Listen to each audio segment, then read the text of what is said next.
معزز سامعین و ناظرین، آج کا ہمارا موضوع ہے ہم محرم الحرام کیسے گزاریں۔ معزز ناظرین، محرم الحرام شریف کا جب چاند نظر آتا ہے، پوری امت مسلمہ کو وہ قربانی جو کربلا کی سرزمین میں شہدائے کربلا نے دی، اس کی یاد تازہ ہو جاتی ہے۔ محرم الحرام شریف میں ذکر اہل بیت کیا جاتا ہے، بالخصوص پہلے 10 دن کثرت کے ساتھ ان کی قربانی، ان کی جرت، ان کی ہمت، ان کی استقامت کا ذکر خیر کیا جاتا ہے۔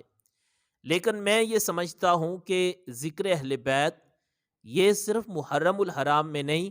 بلکہ یہ ہماری ساری زندگی، سارا سال، ساری زندگی ہمیں اہل بیت اطہار کا ذکر کرنا چاہیے اور اپنی اولادوں میں ان کو محبت اہل بیت کا درس دینا چاہیے۔ اب محرم الحرام کو کیسے گزاریں؟ اس کا ایک طریقہ یہ ہے کہ بالخصوص جو پہلے 10 دن ہیں، ان میں ہم زیادہ سے زیادہ تلاوت قرآن کریم کا اہتمام کریں۔ مثال کے طور پر اگر ہم اپنا معمول بنائیں کہ یکم محرم سے 10 محرم الحرام تک ہر روز 3 پارے قرآن کریم کی تلاوت کی جائے، ایک بندہ ہی 3 پارے ہر روز تلاوت کرے، تو 10 محرم الحرام تک ایک قرآن کریم مکمل ہو جاتا ہے۔ اب 10 محرم الحرام کو ایک قرآن کریم کا نذرانہ شہدائے کربلا کی بارگاہ میں پیش کیا جائے۔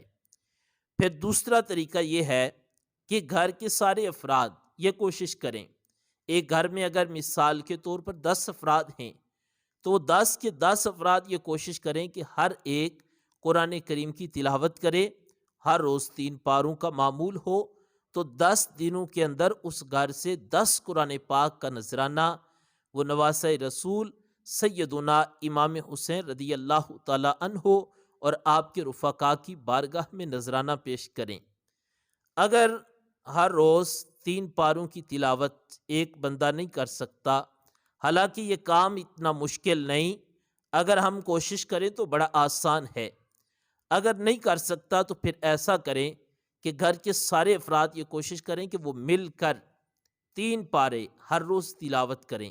تاکہ 10 محرم الحرام شریف تک ایک قرآن کریم کی تلاوت مکمل ہو جائے اور پھر وہ قرآن کریم نذرانہ شہدائے کربلا کی بارگاہ میں پیش کیا جائے۔ اسی طرح مساجد کے اندر بھی اجتماعی قرآن کریم کی تلاوت کا اہتمام کیا جائے، گھروں کے اندر اور بالخصوص سکولز کے اندر، کالجز کے اندر اجتماعی طور پر تلاوت قرآن کریم کا اہتمام کیا جائے، تاکہ سکولز کے اندر، کالجز کے اندر مل کر طلباء،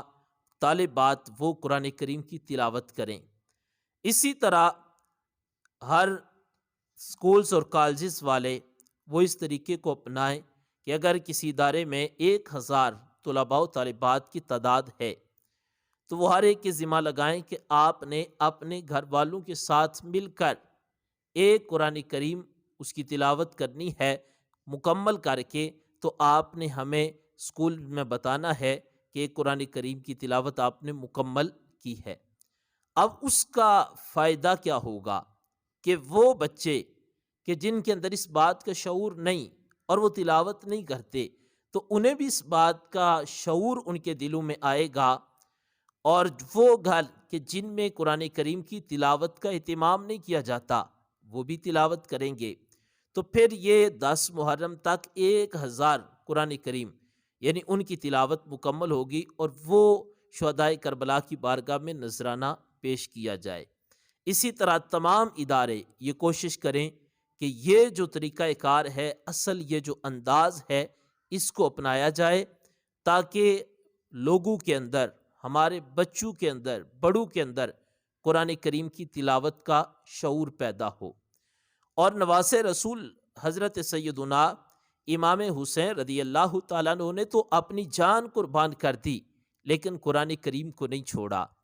پھر ہم نماز کی پابندی کریں، بالخصوص محرم الحرام میں وہ دوست و احباب کہ جو نماز نہیں پڑھتے ان کو دعوت دی جائے اور سارے مسلمان نماز شروع کریں، تاکہ ہو سکتا ہے ان 10 دنوں کی برکت سے ہم نمازی بن جائیں۔ تو نماز کا اہتمام کریں، پھر نوافل کی کثرت کریں اور ذکر و اذکار کریں، اچھے طریقے کے ساتھ محرم الحرام کو گزاریں، اللہ تعالیٰ کی عبادت کثرت کے ساتھ کریں، کوشش کریں کہ محرم الحرام میں روزہ رکھنے کا بھی اہتمام کریں، اس طرح محرم الحرام گزاریں تاکہ جو شہدائے کربلا کی قربانی تھی اور حضرت سیدنا امام حسین رضی اللہ تعالیٰ عنہ کا مشن تھا، ان کا جو انداز تھا کہ جس کے لیے انہوں نے اتنی بڑی قربانی دی، ہم حضرت سیدنا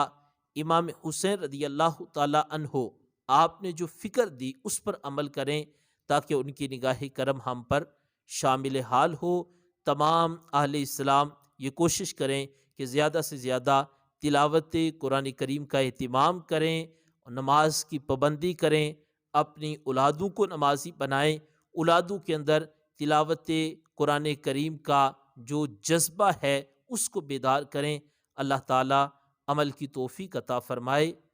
وما علینا الا البلاغ۔